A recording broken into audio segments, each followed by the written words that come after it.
Delhi police के हाथ एक लड़की लगती है।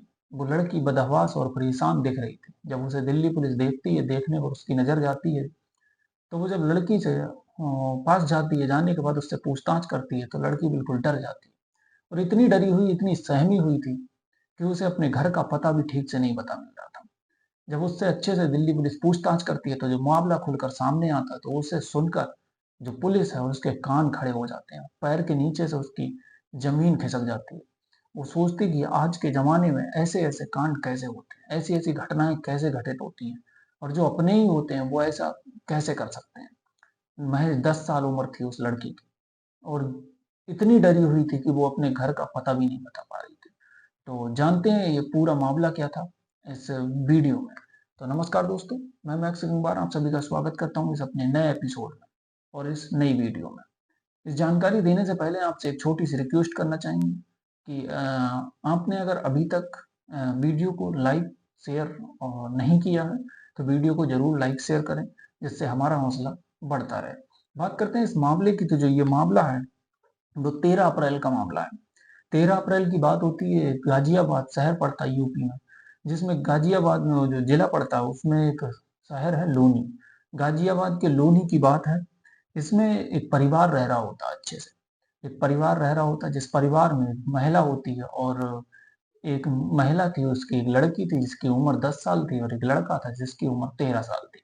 सब अच्छे से परिवार में रह रहे थे। रहने के बाद होता ये कि जो कोरोना काल आता है, अब कोरोना काल आने के बाद उसके जो पिता थे, यानी जो महिला का पति था, वो एक्सपायर हो जाता है। जब वो एक्सपायर हो जाता है, तो महिला बेबस हो जाती है, कोई काम करने के लिए था नहीं, क्योंकि बच्चा भी छोटा था जिसकी उम्र 13 साल थी। 13 साल का बालक तो करे क्या? ना तो वो कमा सकता है, क्योंकि पढ़ाई की एज होती है इतने टाइम। अब वो जो भी अपना थोड़ा बहुत कमाता, उससे कुछ हो नहीं पाता। करे तो करे क्या? बेटी की उम्र वो भी 10 साल, तो दोनों की उम्र कमाने के लायक नहीं थी, तो महिला अकेले कमाती, क्या करती? उसे कुछ समझ नहीं आ रहा था। उसका जो पति था, वो ही एक कमाने वाला था, वो भी चला जाता है। जब उसे कुछ समझ नहीं आता, तो उसकी एक जान-पहचान होती है एक व्यक्ति से।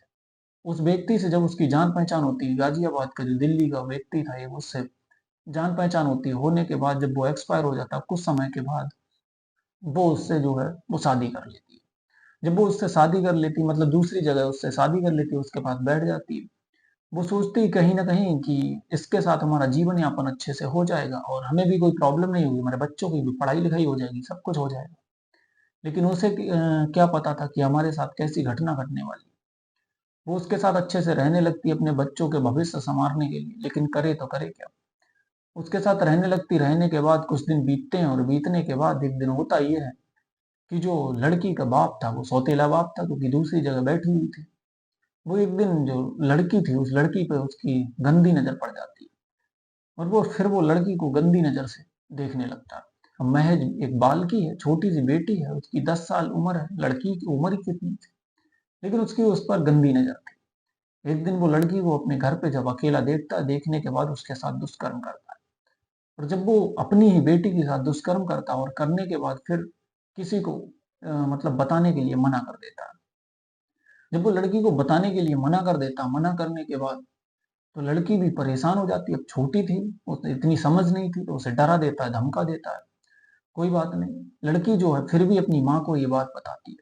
जब माँ को ये बात बताती है, तो वो भी जो है वो के बाप की ही साइड लेती है और उसे डरा धमका कर कह देती है कि तुम्हारा इलाज करा देंगे, तुम किसी से कुछ भी नहीं कहोगे। जब ये बात होती है, तो अब लड़की करे क्या? तो कह किससे सकती, क्योंकि उसका कोई नहीं था, उसकी माँ ही थी, जिससे वो कह सकती थी कि हमारे साथ ऐसा व्यवहार हुआ है। या बाप था, तो बाप खुद ही मतलब ऐसा सब कुछ कर रहा था। अब वो किसी से कहने के लायक भी नहीं थी। अब वो धीरे-धीरे इस चीज़ से तंग आ रही थी। उसका जब मन होता, तो वो उस लड़की को मतलब वो जो है, वो उसके साथ दुष्कर्म करता। यानी ये करता तो करता और इसके साथ बहुत कुछ और भी गलत करता। फिर ये लड़की जो है, फिर क्या करता है कि जो लड़का था जिसकी उम्र महज़ 13 साल थी। जब 13 साल उम्र थी, तो वो लड़की बताती है कि जो लड़का था जिसकी उम्र 13 साल थी, तो जो उसका बाप था उस लड़के के साथ भी घिनौना कृत्य करता है, यानी गलत कर्म करता है, उसके साथ भी दुष्कर्म करता है और दुष्कर्म करने के बाद अब वो लड़की की भी उम्र 13 साल, वो भी परेशान हो जाता है कि ऐसा कर कैसे सकता है? इतना हफ़्सी और बदहवास जो बाप है, वो ऐसा कैसे कर सकता है? अब समझ नहीं आ रहा था कुछ। तो दोनों बच्चे बहुत परेशान हो जाते हैं।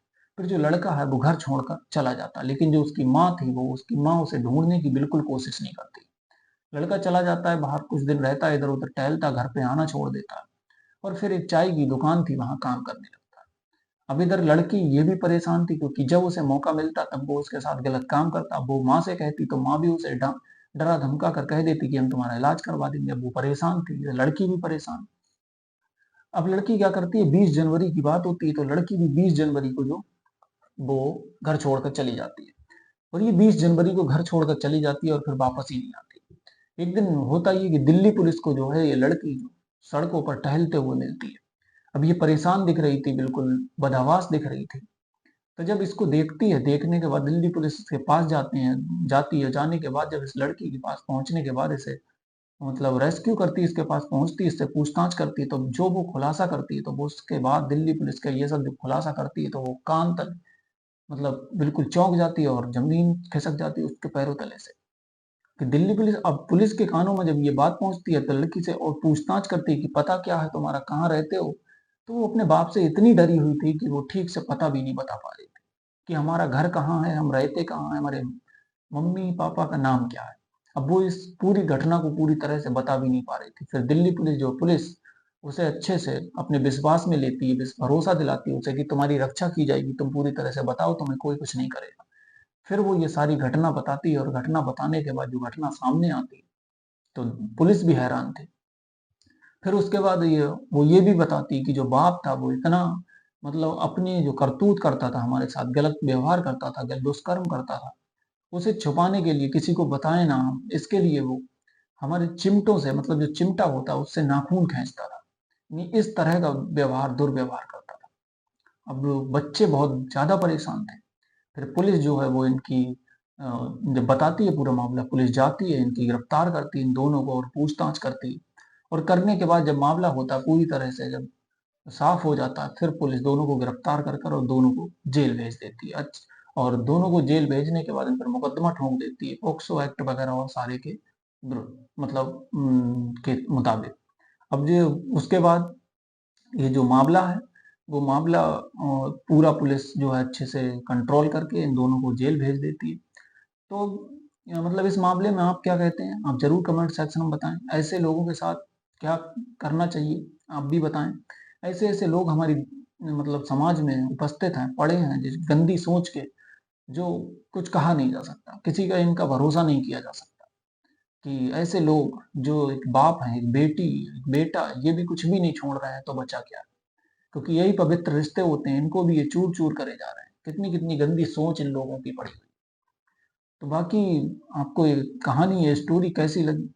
आप ज़रूर कमेंट सेक्शन में बताएँ। बाकी वीडियो को भी लाइक, शेयर नहीं किया तो ज़रूर करें। और हमारा उद्देश्य ये नहीं किसी की भावनाओं को हाथ पहुँचे, किसी को ठेस पहुँचे। हमारा उद्देश्य है कि ये इस कहानी से सुनकर हमारा समाज जागरूक हो और एक अच्छा समाज, एक सुदृढ़ समाज विकसित हो। बाकी ऐसी घटनाएँ रुकें। तो बाकी मिलते हैं एक नए एपिसोड के साथ। तब तक के लिए धन्यवाद। नमस्कार।